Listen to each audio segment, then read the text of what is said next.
Let's take a look at exercise 2.2 taken from the Cambridge textbook, question number 1. Round off to one decimal place. Let's look at question 1a.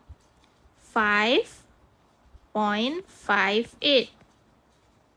When you're counting decimal places, you always have to look for the decimal point. The first number on your left after your decimal point is your first decimal place.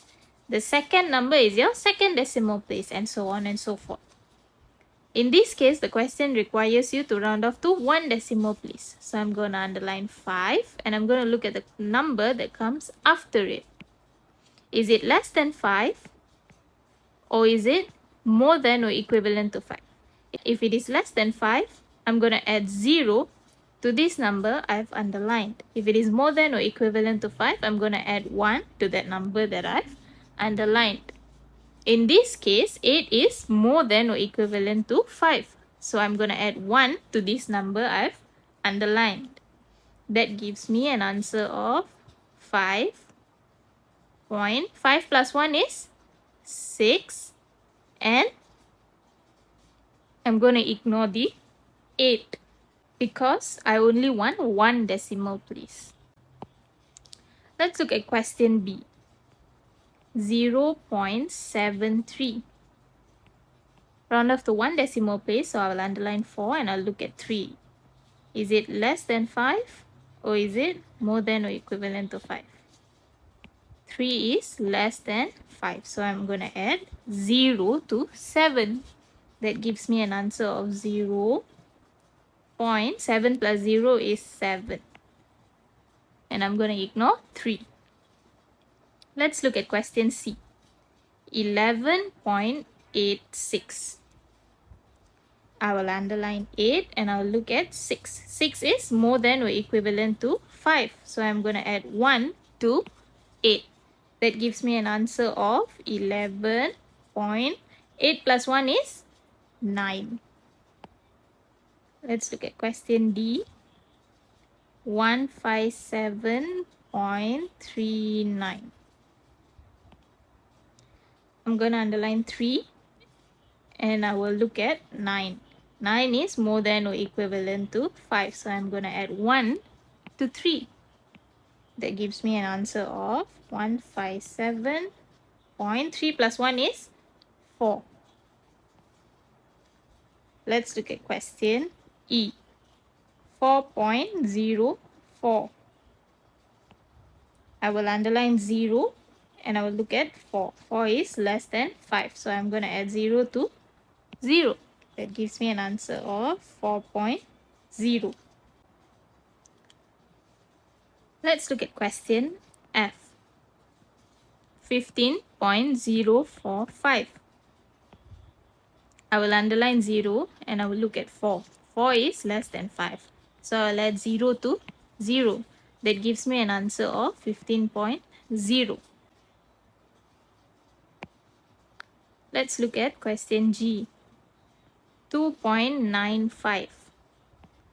I will underline 9 and I will look at 5. 5 is more than or equivalent to 5. So I will add 1 to 9. 2.9 plus 0.1 is 3.0 and I will ignore 5. Let's look at question H. 0.98.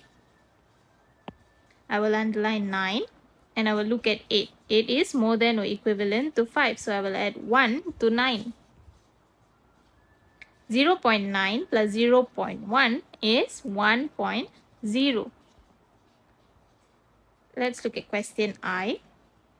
12.049. I will underline 0 and I will look at 4. 4 is less than 5, so I will add 0 to 0. That gives me an answer of 12.0. Let's look at question 2a. 6.473. Round off to 2 decimal places.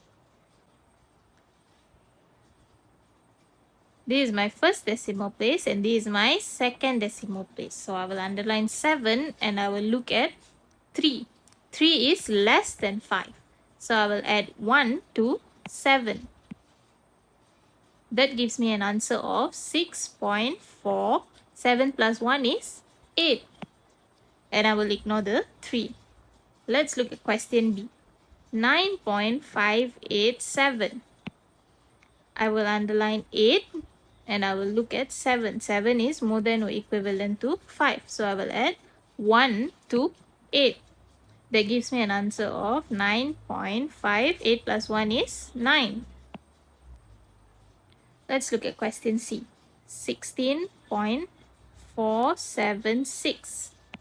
I will underline 7 and I will look at 6. 6 is more than or equivalent to 5. So I will add 1 to 7. That gives me an answer of 16.4. 7 plus 1 is 8. Question D. 0.088. 1 decimal place, 2 decimal places. So I will underline 8 and I will look at this number, which is 8. It is more than or equivalent to 5. So I will add 1 to 8. That gives me an answer of 0.09. Question E. 0.014. I will underline 1 and I will look at 4. 4 is less than 5. So I will add 0 to 1. That gives me an answer of 0.01. Question F. 9.3048. I will underline 0 and I will look at 4, which is less than 5. So I will add 0 to 0. That gives me an answer of 9.30. Let's look at question G. 99.996. I will underline 9 and I will look at 6, which is more than or equivalent to 5. So I will add 1 to 9. Now 99.99 plus 0.01 is 100.00. Let's look at question H. 0.0048. I will underline 0 and I will look at 4, which is less than 5. So I will add 0 to 0. That gives me an answer of 0.00. Let's look at question I. 3.0037. I will underline 0 and I will look at 3, which is less than 5. So I will add 0 to 0. That gives me an answer of 3.00.